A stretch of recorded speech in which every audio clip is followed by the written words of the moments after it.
ਇੱਕ ਛੋਟਾ ਬੱਚਾ ਵੀ ਜਿਹੜਾ ਹੈ ਨਾ ਉਹ ਮਤਲਬ ਉਹਨੂੰ ਬਸ ਰੋਟੀ ਖਵਾਉਣੀ ਹੈ ਤੇ ਫੋਨ ਚਾਹੀਦਾ ਹੈ, ਤੁਸੀਂ ਪੜ੍ਹਾਈ ਕਰਵਾਉਣੀ ਹੈ ਤਦ ਵੀ ਫੋਨ ਚਾਹੀਦਾ ਹੈ। ਸੋ ਤੁਸੀਂ ਦੱਸੋਗੇ ਕਿ ਇਸ ਚੀਜ਼ ਤੋਂ ਬੱਚੇ ਨੂੰ ਅਸੀਂ ਰੋਕ ਕਿੱਦਾਂ ਸਕਦੇ ਹਾਂ? ਜੋ ਮੋਬਾਈਲਸ ਹੈ ਅੱਜਕੱਲ ਇੱਕ ਬੱਚਿਆਂ ਨੂੰ ਔਰ ਵੱਡਿਆਂ ਨੂੰ ਆਦਤ ਪੈ ਚੁੱਕੀ ਹੈ। ਮੋਬਾਈਲ ਵਿੱਚੋਂ ਇਲੈਕਟ੍ਰੋਮੈਗਨੈਟਿਕ ਰੇਡੀਏਸ਼ਨਸ ਹੁੰਦੇ ਜੋ ਨਿਕਲਦੇ ਹੈ ਔਰ ਸਾਡੇ ਵਿੱਚ ਪੈਨੀट्रेट करते हैं। और जो बच्चे 5 साल के ऊपर हैं, 5 साल से लेके हम एडोलेसेंट्स बोल लें या अडल्ट्स बोल लें, उनके लिए 2 घंटे से ज़्यादा मोबाइल फ़ोन्स अलाउड नहीं। ये हमारी सोसाइटी, पीडियाट्रिक सोसाइटी की तरफ से गाइडलाइंस है। अगर हम इससे ज़्यादा मोबाइल स्क्रीन उस एज ग्रुप में देते हैं तो उसके बहुत सारे नुकसान हो सकते हैं। तो मैम नुकसान कौन से, मतलब कैसे वाले नुकसान हो सकते हैं? भी अगर आप रात के 12 बजे या 11 बजे सोते हैं तो 2 घंटे पहले स्क्रीन टाइम नहीं देखना चाहिए। बड़ों को भी ये चीज़ें फॉलो करना चाहिए, तभी बच्चे भी ये फॉलो। सेंट सोल्जर टाइम्स तो मैं हाँ जसप्रीत कौर शेरगिल और हाजिर हाँ अज का पॉडकास्ट लैके। और अज मेरे नाल मौजूद ने PMG हॉस्पिटल तो पीडियाट्रिशियन सुरजीत कौर मदान जी, जो कि बच्चों के बहुत माहिर डॉक्टर ने। सो उन्होंने नाल गल्लां बातां करांगे और पूछांगे कि जिहड़ी मोबाइल स्क्रीनिंग का टाइम है बच्चों का की होना चाहिए और मोबाइल बच्चे इन्ना यूज़ क्यों करते हैं। सो पहला करते हैं मैम का स्वागत। मैम बहुत बहुत स्वागत है तुहाडा साडे पॉडकास्ट दे विच। सेंट सोल्जर टाइम्स से सारे दर्शकों ਨੂੰ ਮੇਰੇ ਵੱਲੋਂ ਸਤਿ ਸ਼੍ਰੀ ਅਕਾਲ। थैंक यू मैम, तुसी टाइम कड्डिया। और अज का जिहड़ा टाइम है, जो दौर है, ਉਹਦੇ ਵਿੱਚ ਬੱਚੇ ਜਿਹੜੇ ਨੇ ਮੋਬਾਈਲ ਤੋਂ ਬਿਨਾ 1 ਮਿੰਟ ਨਹੀਂ ਬਚਦੇ। ਸ਼ਾਇਦ ਬੱਚਿਆਂ ਨੂੰ ਵੀ ਅਸੀਂ ਦੋਸ਼ ਨਹੀਂ ਦੇ ਸਕਦੇ ਕਿਉਂਕਿ ਅਸੀਂ ਖੁਦ ਐਡਲਟ ਜਿਹੜੇ ਆ ਉਹ ਬਹੁਤ ਫੋਨ ਯੂਜ਼ ਕਰਦੇ ਆ ਔਰ ਦੇਖਾ ਦੇਖੀ ਦੀ ਆਦਤ ਜਿਹੜੀ ਉਹ ਇੰਨੀ ਕੁ ਵੱਧ ਗਈ ਹੈ ਕਿ ਇੱਕ ਛੋਟਾ ਬੱਚਾ ਵੀ ਜਿਹੜਾ ਹੈ ਨਾ ਉਹ ਮਤਲਬ ਉਹਨੂੰ ਬਸ ਰੋਟੀ ਖਵਾਉਣੀ ਹੈ ਤੇ ਫੋਨ ਚਾਹੀਦਾ ਹੈ, ਤੁਸੀਂ ਪੜ੍ਹਾਈ ਕਰਵਾਉਣੀ ਹੈ ਤਦ ਵੀ ਫੋਨ ਚਾਹੀਦਾ ਹੈ। ਸੋ ਤੁਸੀਂ ਦੱਸੋਗੇ ਕਿ ਇਸ ਚੀਜ਼ ਤੋਂ ਬੱਚੇ ਨੂੰ ਅਸੀਂ ਰੋਕ ਕਿੱਦਾਂ ਸਕਦੇ ਹਾਂ? ਜੋ ਮੋਬਾਈਲਸ ਹੈ ਅੱਜਕੱਲ ਇੱਕ ਬੱਚਿਆਂ ਨੂੰ ਔਰ ਵੱਡਿਆਂ ਨੂੰ ਆਦਤ ਪੈ ਚੁੱਕੀ ਹੈ।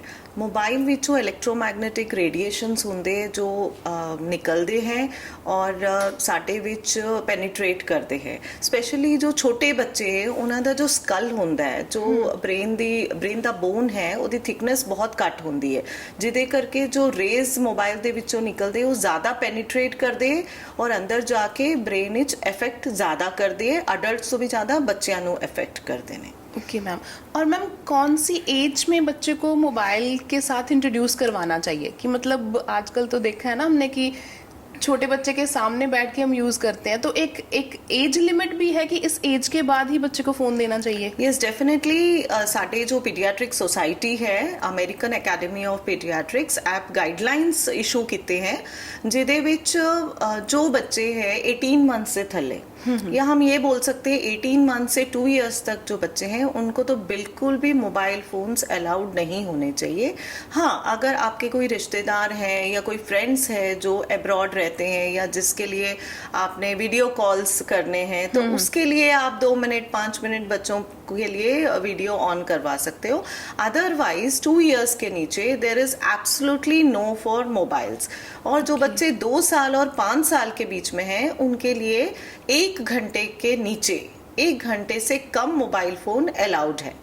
और जो बच्चे 5 साल के ऊपर हैं, 5 साल से लेके हम एडोलेसेंट्स बोल लें या अडल्ट्स बोल लें, उनके लिए 2 घंटे से ज़्यादा मोबाइल फ़ोन्स अलाउड नहीं हैं। तो दीज आर ये हमारी सोसाइटी, पीडियाट्रिक सोसाइटी की तरफ से गाइडलाइंस है।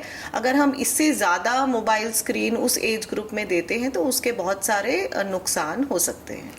तो मैम नुकसान कौन से, मतलब कैसे वाले नुकसान हो सकते हैं? कि जैसे यस देखिए, मोबाइल जब आया ये एक बहुत ही अद्भुत चमत्कारी है ना एक इंस्ट्रूमेंट आया है जिसके बहुत सारे फायदे हैं।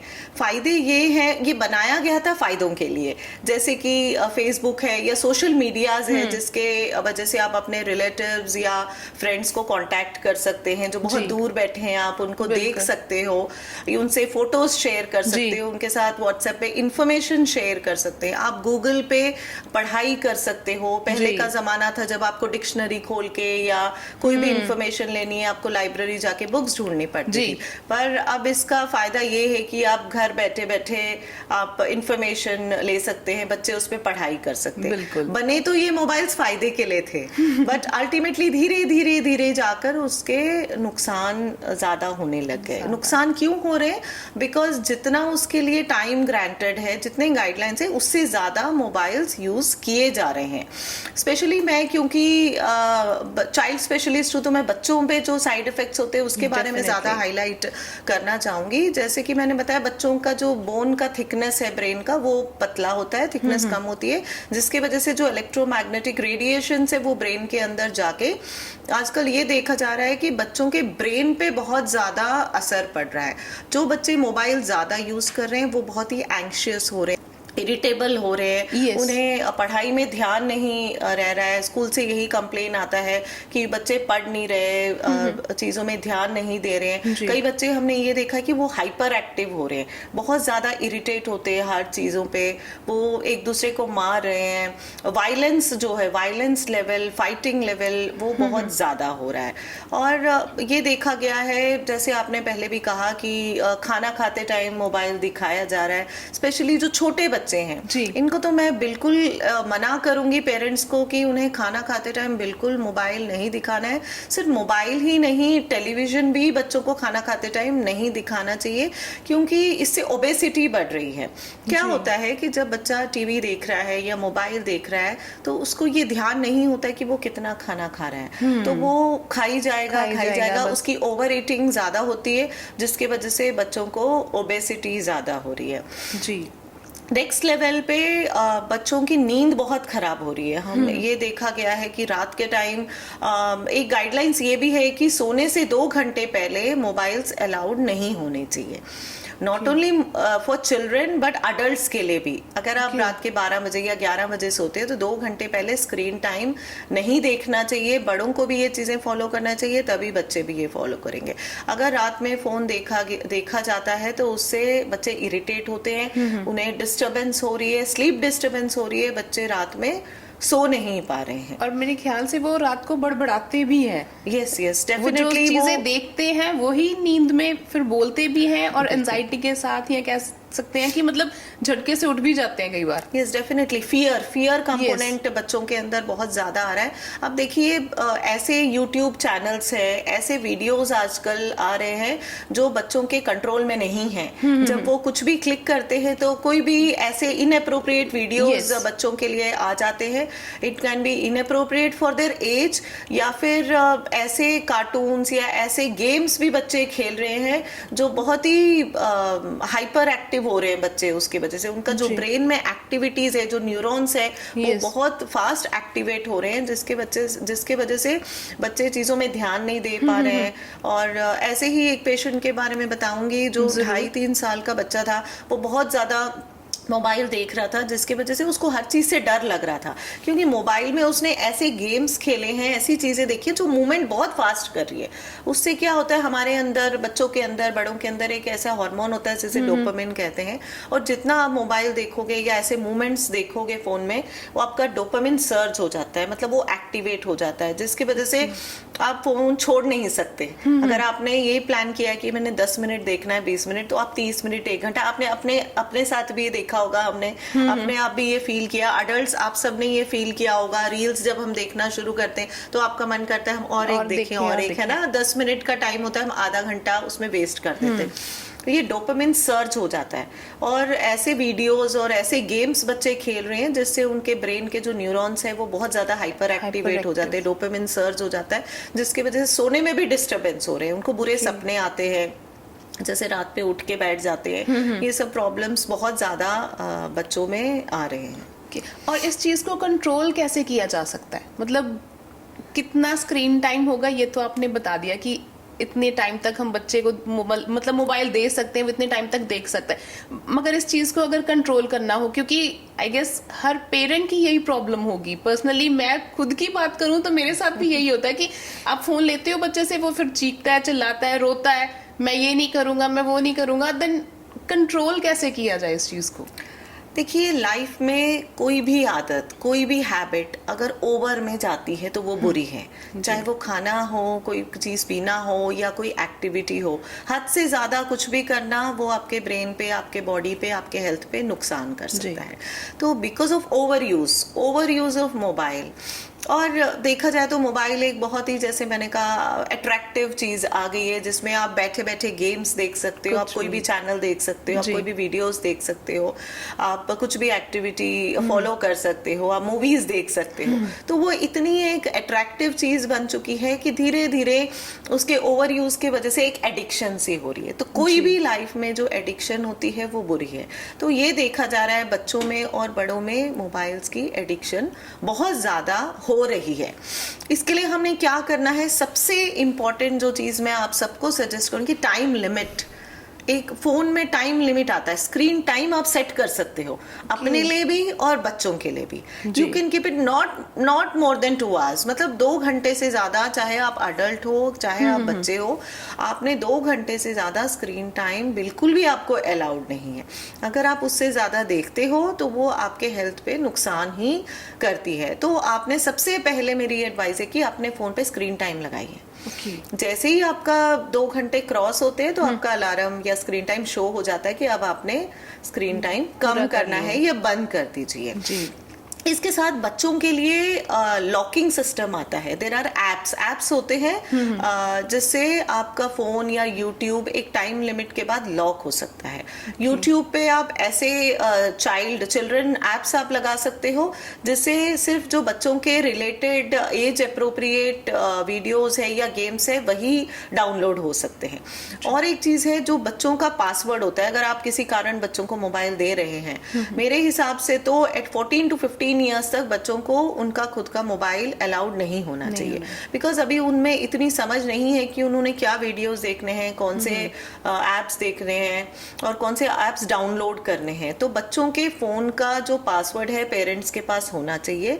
और अगर बच्चा कोई भी ऐप डाउनलोड करना चाह रहा है तो वो पेरेंट्स के इंस्ट्रक्शन या परमिशन के साथ होना चाहिए। जैसे मैं आपको बताती हूँ कि हमने अपने बच्चों के जो टैब्स भी है स्कूल में आजकल जरूरी है ना, कुछ इंफॉर्मेशन व्हाट्सएप पे ही आती है, इंटरनेट से ही मिलती है, तो उस पे हमने 1 घंटा या 1.5 घंटा का एक्सेस लगा दिया है, एक टाइम लिमिट लगा दिया है। उसके बाद अपने आप वो टैब बंद हो जाता है और उसके बाद पेरेंट एक्सेस आता है। पेरेंट एक्सेस मतलब कि पेरेंट्स की परमिशन लेना जरूरी है। एक पासवर्ड आता है, अगर वो डालेंगे तभी आपके बच्चे का मोबाइल ऑन होगा या उसका टैब ऑन होता है। तो बेसिकली बोलने का ये मतलब है कि पेरेंट्स को बच्चों के टैब पे, स्क्रीन्स पे और बच्चों के मोबाइल्स पे पूरा कंट्रोल करना जरूरी है। इसके बाद हम कुछ और टिप्स आपको देंगे, जैसे कि पेरेंट्स और बच्चों में कम्युनिकेशन होना बहुत जरूरी है। आजकल ये देखा गया है कि पेरेंट्स भी वर्किंग है, वो बिजी है, काम पर सुबह जाते हैं, शाम में वापस आते हैं, तो बच्चों के साथ क्वालिटी टाइम स्पेंड नहीं हो रहा है। बच्चे आजकल बहुत समझदार हैं, उन्हें हम ये सारे जो हेल्थ हैजार्ड्स है जो बच्चों में मोबाइल की वजह से हो सकते हैं, हम उनको नॉलेज दे सकते हैं, बच्चों को बिठा के हम समझा सकते हैं।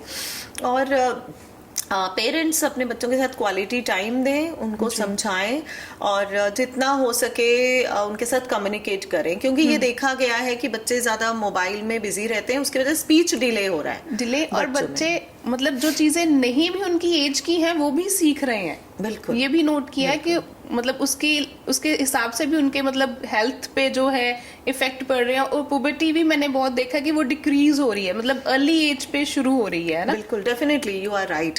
बच्चों, देखिए, जब हम आपस में बात करते हैं तो हम कम्युनिकेट करते हैं, हम न्यू वर्ड सीखते हैं, हम सोचते हैं, कुछ फीलिंग्स आते हैं, इमोशंस आते हैं। बट जब बच्चा ज्यादा टाइम फोन में लगा, उसके साथ कोई है नहीं, वो बस एक हैंडसेट है, एक इंस्ट्रूमेंट है, बस वो देख ही जा रहा है, कुछ कम्युनिकेट नहीं कर रहा है, इमोशंस डिस्कस नहीं कर रहा है। तो उसकी वजह से बच्चों की स्पीच भी डिले हो रही है, इमोशंस कम हो रहे हैं और बच्चों के माइंड पे बहुत ज़्यादा इफेक्ट हो रहा है। तो नेक्स्ट ये है कि बच्चों को इंडोर गेम्स और आउटडोर गेम्स, फिजिकल एक्टिविटीज़ में हमने ज़्यादा एनकरेज करना है। अल्टरनेटिव ऑप्शंस बिल्कुल, डेफिनेटली। अगर आप बच्चों को स्पोर्ट्स में, आप स्कूल के बाद अगर आप ट्यूशन दे रहे हैं या उनकी पढ़ाई करवा रहे हैं, उसके बाद जो टाइम है, अगर आप उन्हें कोई स्पोर्ट्स एक्टिविटी में नहीं डालोगे या कोई म्यूजिक गेम्स में या कोई भी ऐसे एक्टिविटीज में आप इन्वॉल्व नहीं करोगे, तो फोन और टैब्स तो बहुत इजीली एक्सेसिबल है घर पे, उन्होंने वही देखी जाना है। तो जितना हो सके एक्सरसाइज हो गया, स्किपिंग हो गई, बाहर आप एक्सटर्नल जो गेम्स होते हैं, बैडमिंटन, फुटबॉल, वॉलीबॉल, बास्केटबॉल, ये सब चीज़ों में बच्चों को ज़्यादा एनकरेज कीजिए। और जितना हो सके बच्चों के साथ भी हम इन्वॉल्व होके गेम्स में इन्वॉल्व कर सकते हैं। और एक मैंने पूछना था कि एक नोमो सिंड्रोम है, मतलब वो क्या है, उसके बारे में प्लीज कुछ बताएं आप। या डेफिनेटली, ये एक बहुत ही इंटरेस्टिंग सिंड्रोम है या एक बीमारी है। इसे हम एक साइकेट्रिक बीमारी भी कह सकते हैं। जरूरी नहीं कि बहुत हाई लेवल पे वो बीमारी जाए, वो एक छोटे लेवल पे भी देखी जा रही है बच्चों में, एडोलेसेंट्स में। नो मो का मतलब नो मोबाइल। जब आपके पास मोबाइल नहीं है, आप बड़ों ने भी ये फील किया होगा, जब हमारा मोबाइल बंद हो जाता है या बैटरी लो हो गई तो हमें ना एंजाइटी होनी शुरू हो जाती है, भगवान मेरा फोन बंद हो गया, मैं क्या करूंगा, है ना। तो इसका ये उसी वर्ड से लिया गया, नो मो सिंड्रोम या नो मो फोबिया। फोबिया मतलब डर, मतलब होता है डर। तो नो मोबाइल का डर ये कब हो सकता है? अगर पेरेंट्स बच्चों को ये कहते हैं कि हम आपको मोबाइल नहीं देंगे, या बैटरी लो हो गई, या किसी कारण बच्चे को लगता है कि मेरा मोबाइल कहीं छूट चुका है, या कई बार कोई रीजन है ही नहीं, बच्चे के मन में ये लगता है कि अगर मेरे पास मोबाइल नहीं होगा तो क्या होगा।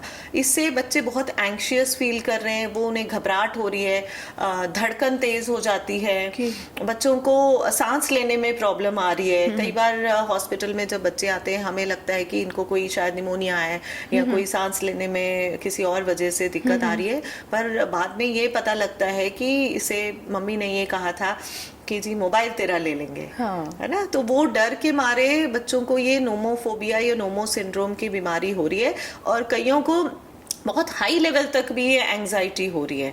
तो बच्चे बहुत ही ज़्यादा बेचैन हो रहे हैं, पढ़ाई नहीं कर रहे हैं, इरिटेट हो रहे हैं, इधर उधर सामान फेंकते हैं। तो ये सब चीज़ें बच्चों में देखी जा रही है। तो जितना हो सके हमें मोबाइल से बच्चों को बचाना है।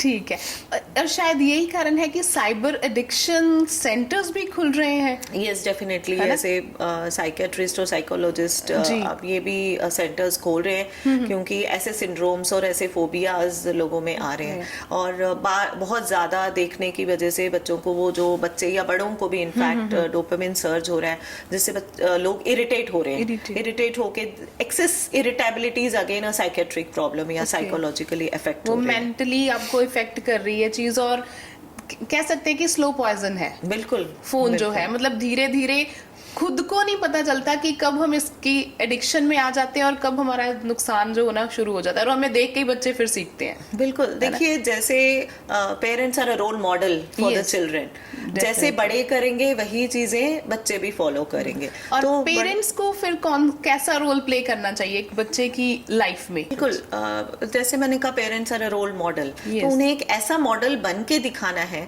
जितना हो सके पेरेंट्स को मेरी निवेदन है कि आप मोबाइल्स कम से कम यूज करिए, और बच्चों के सामने जितना हो सके फोन्स अवॉइड करिए। मैंने ये देखा है, कई पेरेंट्स घर आते हैं और 2-2, 3-3 घंटे फोन में लगे हैं, या रील्स देख रहे हैं या वीडियोस देख रहे हैं। तो बच्चे क्या करेंगे? जैसे माँ बाप करेंगे, बच्चे भी तो वही फॉलो करेंगे। तो जितना हो सके बच्चों के सामने फोन देखना अवॉइड करिए, अनलेस एंड अनटिल बहुत जरूरी है, या उन्हें ये सिखाइए, उन्हें ये ज्ञान दीजिए कि ये मोबाइल्स बने थे फायदे के लिए, तो उन्हें उतना ही यूज किया जाए जितना उससे फायदे होते हैं। और जितना हो सके बच्चों के साथ कम्युनिकेट कीजिए, क्वालिटी टाइम दीजिए, उससे बच्चों को अच्छा फील होगा, और बच्चों की डेवलपमेंट बहुत ज्यादा होगी। बच्चों को रीडिंग के लिए आप उनके साथ बैठ के नॉवेल्स पढ़िए, तो आपको जब वो पढ़ते हुए देखेंगे तो बच्चे भी रीडिंग करेंगे, वोकैबुलरी इंप्रूव होगी, नॉलेज इंप्रूव होगी, पढ़ाई में वो और बढ़िया एक्सेल करेंगे। बिल्कुल। और लास्ट में मैं यही कहना चाहूंगी कि आप कोई एक मैसेज जो मतलब एडल्ट्स के लिए भी हो, बच्चों के लिए भी हो, हर एज ग्रुप के लिए हो, मोबाइल के रिगार्डिंग के यूज करना है या नहीं करना, और करना है तो क्यों करना है और कितने टाइम के लिए इनमें? देखिए, मोबाइल एक बहुत ही अद्भुत चीज़ है, तो हमें इस्तेमाल तो ज़रूर करना है, पर अपने जी। टाइम लिमिट में इस्तेमाल करना है। उसके साइड इफ़ेक्ट्स हमने जानना है कि उसके नुकसान क्या हैं, जैसे मैंने आपको बताया। तो एक दो टिप्स जो मैं बताना चाहूँगी, जब आप चार्जिंग करते हो मोबाइल्स, तो अडल्ट्स में ये देखा जा रहा है या रिसर्चर्स चल रहे हैं कि जो रेडिएशंस मोबाइल में से निकलते हैं वो आपके ब्रेन में, आपके बॉडी के ऑर्गन्स में रेज जा सकते हैं। तो ये रिसर्च चल रही है कि शायद मोबाइल के रेडिएशन से लॉन्ग टर्म यूज के वजह से आगे जाके कैंसर होने के भी चांसेस है रेडिएशन के वजह से। तो जब आप रात में मोबाइल चार्ज करते हैं, आप ये ध्यान रखिए कि कहीं आप चार्ज करते वक्त फोन अपने सर के पास या अपने बॉडी के पास तो नहीं रख रहे हैं। तो ये कोशिश करिए कि कम से कम 3-4-5 फीट दूर आप चार्जिंग पे लगाइए। और अगर आपका फोन बहुत ज्यादा जरूरी नहीं है रात के टाइम, तो आप रात के टाइम फोन स्विच ऑफ करिए। और जितना हो सके लैंडलाइन फोन्स भी हम यूज कर सकते हैं। जी। पहले जमाने में जब मोबाइल्स नहीं होते तो हम लैंडलाइन फोन्स ही यूज जी, करते थे।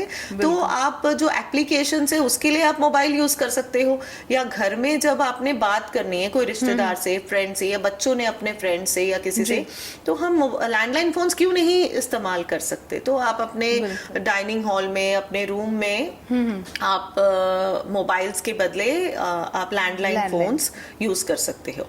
और ये देखा गया है कि फीमेल जो प्रेग्नेंट लेडीज जो प्रेगनेंसी के दौरान ज्यादा मोबाइल फोन यूज करते हैं, तो ये जाना गया है कि उनके बच्चों की डेवलपमेंट में इफेक्ट पड़ता है आगे जाके। उनकी ग्रोथ में, मेंटली डेवलपमेंट में इफेक्ट पड़ता है। और मेल्स जो अपना मोबाइल फोन अपने जीन्स में या पैंट में रखते हैं, तो उनको इनफर्टिलिटी होने के भी चांसेस ज्यादा है। तो ये सिर्फ इंफॉर्मेशन बच्चों के लिए नहीं, ये प्रेग्नेंट लेडीज के लिए और बड़ों के लिए भी है कि आप मोबाइल फोन के जो मैंने गाइडलाइंस बताया है अडल्ट्स के लिए, एडोलेसेंट्स और 2 साल के ऊपर जो बच्चे हैं उनके, 5 साल के ऊपर के लिए 2 घंटे से ज्यादा मोबाइल फोन अलाउड या कोई भी स्क्रीन टाइम अलाउड नहीं है। 2 से 5 साल के बीच में 1 घंटे से ज्यादा अलाउड नहीं है, और 2 साल के नीचे तो बिल्कुल भी मोबाइल फोन से एडवाइस नहीं है। पेरेंट्स के लिए रिक्वेस्ट है, खाना खाते टाइम, स्पेशली हॉस्पिटल में भी जब बच्चे आते हैं, मैडम ये बिना फोन के तो डॉक्टर साहब खाना ही नहीं खाता है। तो this is a very real bad habit. बच्चे को क्या पता है कि मोबाइल फोन क्या होता है। बिल्कुल, अगर आप उससे मोबाइल फोन दूर रखोगे तो वो बिना फोन के भी खाना खाएगा। तो ये सब जो बुरी आदतें वो हटाइए, और ये जो फोन बहुत ही मैजिकल इंस्ट्रूमेंट है, इसको सिर्फ अपने फायदे के लिए इस्तेमाल करिए। तो अगर आप एज ए अडल्ट आप उसका अच्छा फायदा उठाओगे और अच्छे चीजों के लिए इस्तेमाल करोगे, तो आपके बच्चे भी यही फॉलो करेंगे। Thank you so much ma'am for this wonderful session, and I guess कि हमारा जो पॉडकास्ट है उससे बहुत सारे लोगों को फायदा होगा और सीखने को बहुत कुछ मिलेगा। So once again thank you so much for joining us. Thank you.